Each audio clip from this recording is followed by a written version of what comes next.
E aí galera, beleza? Aqui no Na Área, seguindo nas nossas aulas, a gente vai ver agora duas situações que são um pouquinho mais complexas, mas são importantes para a gente poder entender todo o contexto da genética. Quando a gente trata de expressão do gene, ou seja, quando eu estou falando lá do meu fenótipo, normalmente a gente vê o que a gente chama de variação descontínua. O que seria essa variação descontínua? Eu não tenho uma gradação. Por exemplo, as ervilhas lá do Mendel. Elas são verdes ou são amarelas? Ou ainda, se a gente pensar numa situação de dominância incompleta, lá da flor boca de leão, ela pode ser branca, ela pode ser rosa, ela pode ser vermelha, mas não existe uma gradação. Ela não vai ficando cada vez mais tingida de vermelho até se tornar vermelha. Ela é branca, rosa ou vermelha. Eu tenho essas três possibilidades. Isso é uma variação descontínua, não existe continuidade no meu fenótipo. Já a expressividade variável,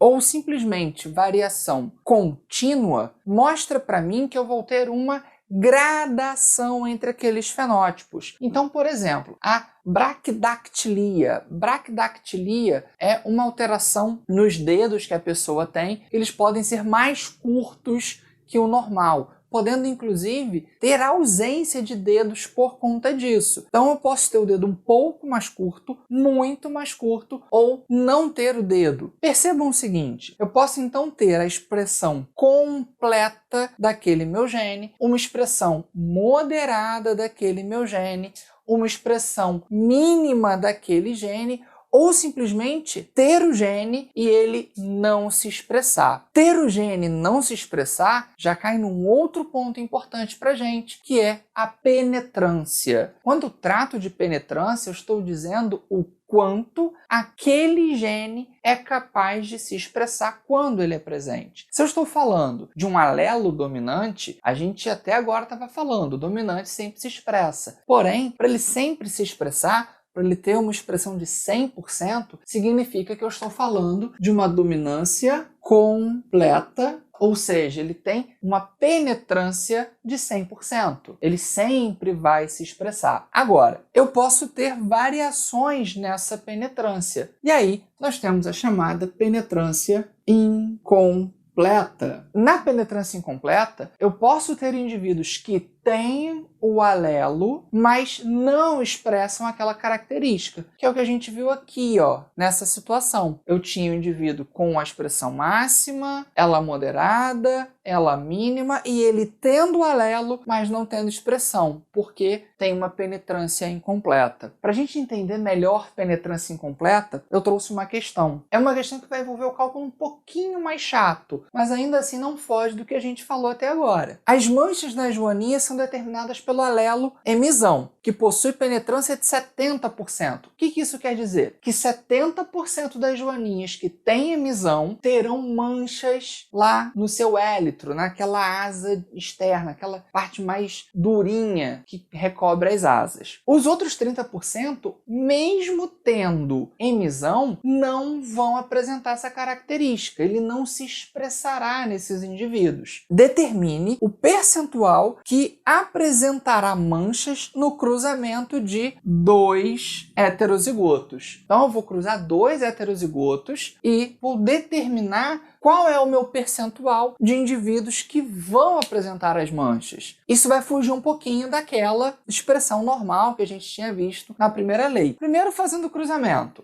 Emisão com emisão, emisão, emisão. Emisão com emisinho, emisão, emisinho. Emisinho com emisão, jogo o dominante na frente. Emisão, emisinho. Emisinho com emisinho, emisinho, emisinho. Daqui, olha só, eu tenho 1/4 emisão, emisão. 2/4, que é igual a 1/2, emisão, emisinho. Esses dois resultados aqui geram indivíduos com manchas. Ah, então é 75%? Não, porque eu tenho uma expressão de 70%. Então, vou fazer em separado para vocês. Olha só, 1/4 é igual a 25%, ou 0,25. Só que desses 25%, eu tenho uma expressão de 70%. Então, apenas 70% desses 25% vão ter a característica. Então, 25%, né, 0,25 vezes 0,7, que é igual a 0,175, ou seja, 17,5%. E aqui embaixo eu tenho 50% vezes 0,7, né, 50% vezes o meu 70%, que vai dar 0,35.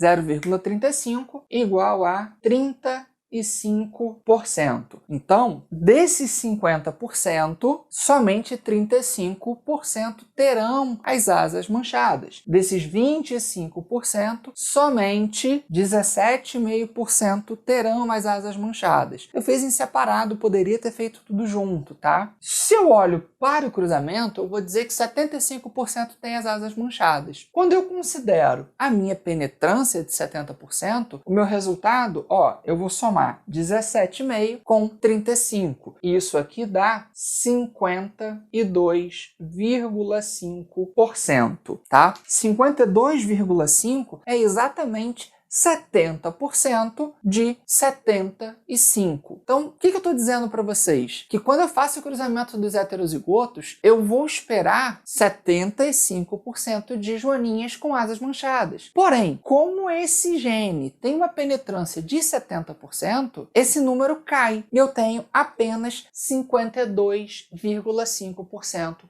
com as asas manchadas, porque ele não tem uma penetrância completa. Questões envolvendo penetrância incompleta são muito mais difíceis de aparecerem, mas a ideia do seu funcionamento, a sua parte teórica é extremamente importante que vocês entendam, porque isso é muito a cara do Enem. O Enem gosta de cobrar esses conteúdos de forma um pouco mais teórica e ele pode muito bem colocar o conceito de penetrância completa e incompleta e vocês vão ter que saber diferenciar isso. Tudo bem, galera? Então, a gente fecha aqui essa parte de expressão. Lembra de se inscrever no canal, dá o seu like. Ficou com alguma dúvida? Coloca aí nos comentários para poder te ajudar, tudo bem? E compartilha esse vídeo com todo mundo que vocês acham que ele possa ser útil. Lembra de me seguir no Instagram. Eu vou começar a colocar lá algumas dicas, algumas resoluções de questões, algumas coisas para complementar o estudo de vocês, além dos mapas mentais que vocês podem fazer download. Então, galera, é isso. Valeu, bons estudos!